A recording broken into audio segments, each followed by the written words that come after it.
नमस्कार दोस्तों, मैं राजेश दुधानी एडवोकेट आज आपके साथ डिस्कस करने जा रहा हूं गिफ्ट डीड के बारे में। दोस्तों, साधारणतः जो गिफ्ट डीड है वो 3 साल के भीतर कभी भी आप उसको कैंसिल करा सकते हैं। लेकिन दोस्तों, उस गिफ्ट डीड के अंदर आपको एक क्लॉज देना होता है कि अगर कोई भी व्यक्ति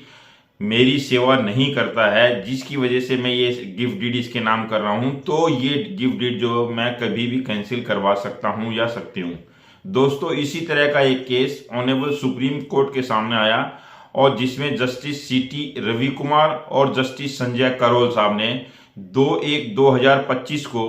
Urmila Dixit versus Sunil Sharan Dikshit and another के केस में एक बहुत ही landmark judgment gift deed cancel के ऊपर में दिया है। दोस्तों, इस केस में होता क्या है, ये केस मध्य प्रदेश का है, छतरपुर डिस्ट्रिक्ट का। इस केस में जो मदर है वो सेक्शन 23 जो होता है maintenance of parents senior citizens का वेलफेयर के लिए,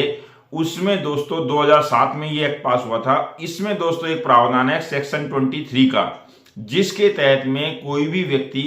कलेक्टर के पास में जाके ये जो गिफ्ट डीड है उसको कैंसिल कराने का रिक्वेस्ट कर सकता है और कलेक्टर उस रिक्वेस्ट के ऊपर में ऑर्डर पास करता है। दोस्तों, इस केस में भी यही हुआ। मदर जो है सेक्शन 23 की एप्लीकेशन के तहत में जो कलेक्टर के पास जाती है और कलेक्टर साहब इस केस में सुनवाई के बाद में ये पाते हैं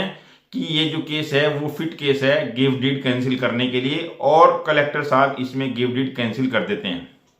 इसके बाद दोस्तों क्या होता है, ये जो लड़का है, जो रेस्पोंडेंट है, वो सिंगल बेंच जबलपुर में हाई कोर्ट के सामने जाता है और सिंगल बेंच जो है वो भी इस केस में कलेक्टर साहब का जो ऑर्डर है उसी को अपहेल्ड करते हुए खाली की ऑर्डर कर देती है। लेकिन दोस्तों, जैसा कि होता भी है, लड़का जो है फिर डीबी में जाता है, यानी डबल बेंच में जाता है honourable high court of Jabalpur में, और वहां पे honourable high court of Jabalpur जो है सिंगल बेंच के और कलेक्टर के ऑर्डर को जो है सेट असाइड करते हुए ये डिसीजन देती है कि यहां पर जो है वो गिफ्ट डीड में सब कुछ नहीं लिखा हुआ है। ये एक सब्सिक्वेंट डॉक्यूमेंट एग्जीक्यूट हुआ था 7/9/2019 को ही, जिस दिन एग्जीक्यूट गिफ्ट डीड भी हुई थी, और वो डॉक्यूमेंट था जिसका नाम प्रोमिजरी नोट या फिर वचन पत्र दिया गया था। और उस वचन पत्र में ये सारी डिटेल थी कि भाई अगर मेरी सेवा नहीं होती तो मैं इसको कैंसिल करवा सकती हूँ। तो दोस्तों, ऑनरेबल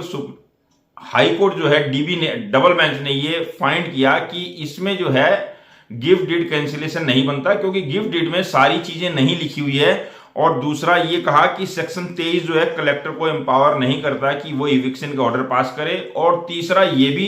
उसमें ऑब्जर्वेशन दिया कि अगर ये सारी चीजें गिफ्ट डीड में भी होती तो मान्य होता, लेकिन ये सब्सिक्वेंट डॉक्यूमेंट जो है गिफ्ट डीड का पार्ट नहीं माना जा सकता, इसलिए डीबी ने इसको कैंसिल नहीं माना और वापस से इसको जो है गिफ्ट डीड को अपील कर दिया। दोस्तों, इसके बाद में जो मदर है वो सुप्रीम कोर्ट आती है और ऑनरेबल सुप्रीम कोर्ट ने इस केस के ऊपर पूरी गहराई से जो है जांच की, और गहराई से जांच करने के बाद ये पाया कि ये जो सेक्शन है मेंटेनेंस और वेलफेयर का, ये जो है किसी भी व्यक्ति सीनियर सिटीजन के लिए एक बेनिफिशियल